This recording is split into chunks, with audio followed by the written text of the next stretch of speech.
Hello అందరికీ welcome back to my channel. ఎప్పుడైనా ఈ క్రేజీ క్యాషు పన్నీర్ కర్రీని ట్రై చేశారా? ఒక్కసారి ట్రై చేయండి, టేస్ట్ అయితే నెక్స్ట్ లెవెల్ ఉంటుంది. ఇప్పుడు దీన్ని ఎలా ప్రిపేర్ చేసుకోవాలో చూపించేస్తాను రండి. స్టవ్ వెలిగించి బాండి పెట్టి బాండీలోకి ఒక 4-5 చిన్న ముక్కలు బటర్ని యాడ్ చేసుకొని బటర్ మెల్ట్ అయ్యే లోపల పన్నీర్ని ఒక 50 గ్రాముల చొప్పున ఇలా పొడుగ్గా కట్ చేసేసుకొని వేసుకోండి.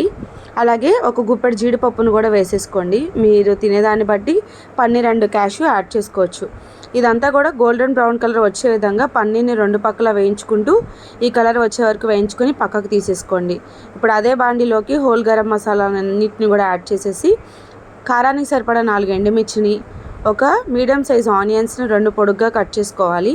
అలాగే ఒక పెద్ద టమాటోని కూడా కట్ చేసుకొని అన్నిటిని కూడా దీంట్లోకి వేసేసి ఈ బాండీలోకి మంచిగా కలిపెట్టేసి మూత పెట్టేసి 10 నిమిషాల పాటు మెత్తగా అయ్యే వరకు కుక్ చేసుకోవాలి. ఇలా మెత్తగా అయిన తర్వాత దీన్ని పక్కన పెట్టేసుకొని చల్లారబెట్టుకోవాలి. ఇప్పుడు అదే బాండీలోకి ఆయిల్ వేసి షాజీరా వేసి ఒక మీడియం సైజ్ ఆనియన్స్ సన్నగా తరిగి యాడ్ చేసుకొని మంచిగా కలుపుకుంటూ రోస్ట్గా ఫ్రై అవ్వనివ్వాలి.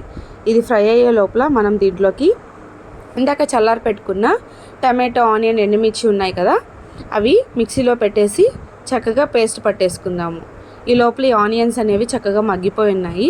ఇప్పుడు దీన్ని 1-2 సార్లు నీట్గా కలిపెట్టేసి దీంట్లోకి ఫ్రెష్ అల్లం వెల్లిపాయ పేస్ట్ని కూడా యాడ్ చేసి అది కూడా పచ్చివాసన పోయిన తర్వాత ఇందాక పేస్ట్ పట్టుకున్న టమాటో, ఆనియన్ పేస్ట్ ఉంది కదా, దాన్ని కూడా దీంట్లోకి యాడ్ చేసేసి మంచిగా కలిపేసి మూత పెట్టేసి మగ్గిచ్చేసుకోండి.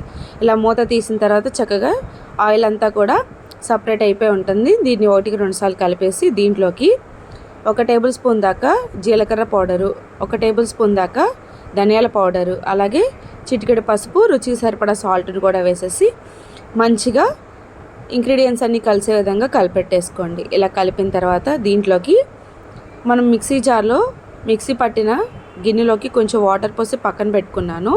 ఆ వాటర్ని కూడా దీంట్లోకి యాడ్ చేసేసి మంచిగా కలిపేసుకోవాలి. ఇలా మొత్తాన్ని కలిపేసిన తర్వాత ఇంకొంచెం వాటర్ని పోసి కలుపుతూ ఉండగా ఇందాక మనం వేయించుకొని పెట్టుకున్న క్యాషు అండ్ పన్నీర్ని చిన్న చిన్న ముక్కలుగా కట్ చేసి పెట్టుకున్నాను. వాటిని కూడా ఒక్కొక్కటిగా వేసేస్తున్నాను దీంట్లోకి. ఇలా వేసేసుకొని ఫైనల్గా దీంట్లోకి జీడిపప్పును కూడా యాడ్ చేసేసి మూత పెట్టేసి ఎగ్జాక్ట్గా 2 మినిట్స్ పాటు మగ్గబెట్టేసుకోవాలి. 2 మినిట్స్ అయిన తర్వాత మూత పైకి తీసి చూస్తే ఆయిల్ సపరేట్ అయి ఉంటుంది. ఇలా ఫైనల్గా కొత్తిమీర చల్లేసుకుంటే ఈ క్రేజీ క్యాషూ నట్ పన్నీర్ కర్రీ అయితే రెడీ అయిపోతుంది. నచ్చితే లైక్ అండ్ సబ్స్క్రైబ్.